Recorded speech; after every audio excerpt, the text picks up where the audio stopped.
காரசாரமான பிச்சி போட்ட கோழி வறுவல் யாருக்கெல்லாம் பிடிக்கும்?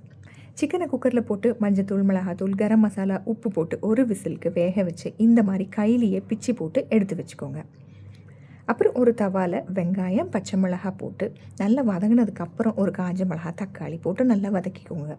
அப்புறம் கொஞ்சம் மிளகாத்தூள், மஞ்சத்தூள், தனியாத்தூள், சிக்கன் மசாலா, உப்பு, பெப்பர் தூள், சீரகத்தூள் போட்டு நல்லா சாட்டே பண்ண அப்புறம் ஷ்ரெட் பண்ணி எடுத்து வச்சுருக்க நம்ம சிக்கனை போட்டு இப்படி ஒரு பரட்டு, அப்படி ஒரு பரட்டு, நடுவில் ஒரு கரண்டி வச்சு நல்ல ஒரு கொத்து. டேஸ்ட்டுக்கு வெங்காயம், கொத்தமல்லி லாஸ்ட்டாக போட்டு இறக்கி சாப்பிட்டு பாருங்கள். ஐயோ, நான் ரெசிபிக்குள்ளேயே போய் தவாவை பற்றி சொல்ல மறந்துட்டேன். நான் யூஸ் பண்ணியிருக்கிறது ஷீட் அயர்ன் தவா. எல்லா பக்கமும் 12 இன்ச், சைடில் எட்ஜஸ் ரைஸ் ஆகியிருக்கும். ஸோ குக் பண்ணும்போது வெளியே எதுவும் ஸ்பில் ஆகாமல் இருக்கும்.